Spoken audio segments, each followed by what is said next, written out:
Hello, it's today. Let's start in the United States of America with durable goods orders. And a Doug Short chart overlapping them there in red, the durable goods over the stock market, the S&P in blue. And you can see they're pretty coincident. One goes up, the other goes up. But I would say that if anything, the durable goods orders just about precedes the S&P stock market. Maybe not. But as you can see, since the depth of the Great Recession, durable goods orders have been coming in stronger and stronger and stronger. And they look unstoppably strong at the moment. They're just consistently going up and up. So maybe that'll push the stock market back up, because it has to be good news. Next, we've got Housing Tracker, final report of asking prices in 54 metropolitan areas for September is in. House prices. And it shows that the year-on-year rate of declines continue to lessen, now only minus 1.7% year-on-year. And there's the updated chart. I went to Housing Tracker to check on these figures and couldn't find these actual figures in Housing Tracker. But I'm going to hope that they're right. And you can imagine they're about right. If you read down the years, 2007, you can see it starting with the -2, -3, and then it goes -5, 6, 7. 2008 was getting horribly worse. Minus is always, of course, -7, 8, 9, 10, and 11. 2009 started with 11, then went up to 12. That was about the pits, man. And then it got better with 9, 8, 7, 6, 5, 4 5s. 2010s were 5, 6, and 7s. But you can see 2011 with a bad start at -8, then 7, 6, 5, 4, 2, and then 1. It's getting worse, less. Don't know how to say it. It's not getting as bad, slower. Anyway, it's not bad. Bloomberg, borrowing costs plummeting across the United States for local governments and muni credit. This was supposed to be the worst year ever for United States and municipalities. Instead, they are obtaining money at the lowest interest rates in more than 2 years after predictions of rising defaults failed to materialize. Meredith Whitney being one representative of the prediction for great amounts of busts in the muni market, but they're getting their rollover costs and new borrowing very cheaply. And when it comes down to it, there's a lot of money circulating around the world. And there's a lot of money in America. And where are you going to put it when push comes to shove? You keep it in America if it's American, and if it's outside the world, where are you going to bet that is better than America? It's a very hard choice. So, if in doubt, go with the big guy. So going out into the world and the potential other big guy, China.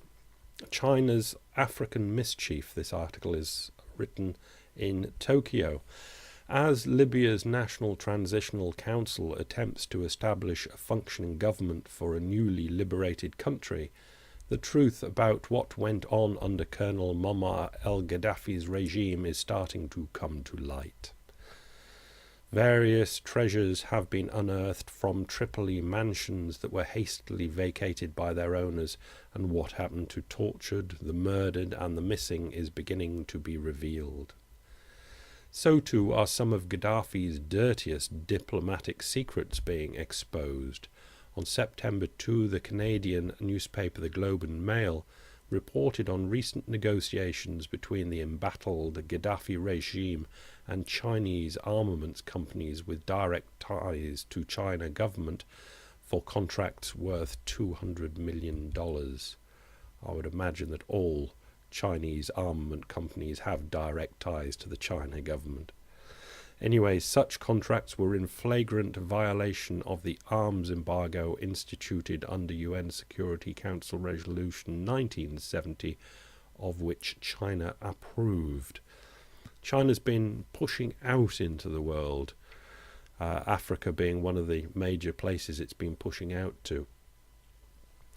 And it's obviously transgressing boundaries as it does push out, and as it pushes up against established old world boundaries, it's pushing up against those as well. It has been very careful to tread softly, but inevitably it will have transgressed some boundaries. This chart, this is the price of copper, probably indicates a boundary for China and the emerging markets. This is a long chart of copper. Well, it goes back to the middle of 2010, but at the business end, since August of this year, you can see it's had a plateau from August to September, but really it's been on the down and down, and this represents more than probably a real turn down in Chinese production and overall economy turnover, and probably for all emerging markets as well. And if China turns down, there are many other countries that are now plugged so much into China that they will directly turn down with them. Brazil, to an extent, being one of them. This article I've taken from, I think it's Bloomberg. It starts, Brazil has 27, but I didn't cross that out. That was political parties. It has 27 political parties, and they were mocking the United States of America, who have only got 2. So they're a lot better with 27. Anyway, Rousseff, 63, that's Dilma Rousseff, inherited just about everything a president could want from her mentor and predecessor, Luiz Inácio Lula da Silva.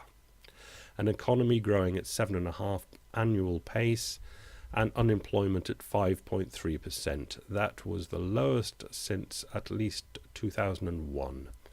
Brazil's Bovespa stock market index rose 6-fold during Lula's 8-year tenure as iron ore, soybean and sugar exports boomed, driven in large part by demand from China. Lula pulled 24.5 million people out of poverty in his years in office, according to data compiled by Getulio Vargas Foundation. And Rousseff says that in the next 4 years she will eliminate extreme poverty in Brazil. The next paragraph starts, a miracle subdued, and unfortunately for Dilma Rousseff, 63, she is not going to get what she wants. Life just does not go like that. You cannot follow somebody like 8 years of Lula supremacy, fantasticness, and expect it to continue. It just won't, because life is not like that. So, a prediction: who's going to be president of Russia next? This ugly little boy. Oof, I don't like that photo one bit. How about this one? This is when he was working in the, what's the Russian Secret Service thing called? Anyway, when he worked for them. But he's made it to the big time now. He's been president, he's been prime minister, and final link number 8, Moscow. On Saturday afternoon, Vladimir Putin announced that he would finally sync reality with formality and become Russia's actual president yet again. Once the initial sting wore off, Putin seems on track to rule as long as Stalin. Because he got Medvedev to say, well, you can rule for 2 lots of 6 years. And that wasn't for Medvedev. That was for when Putin came back. So he'll take the next 6 and then the next 6. If he wants to. From this article, the other, perhaps more urgent explanation is the impatience of the market. the explanation why Putin has pulled this decision forward. At least $50 billion have leaked out of Russia this year. That's just one of many miserable economic indicators that point to a big trouble ahead. The ruble at a 2-year low, sliding domestic stock market indexes, a budget that could barely be balanced even if oil was still at $116 a barrel. Today it's 107, that's Brent. Siberian oil fields are in decline, and it'll be decades before Arctic drilling comes online, if it ever does. Center of world oil production is shifting increasingly to the Americas. Then there's the looming economic crisis in Europe scraping at the door. None of it, frankly, looks very good.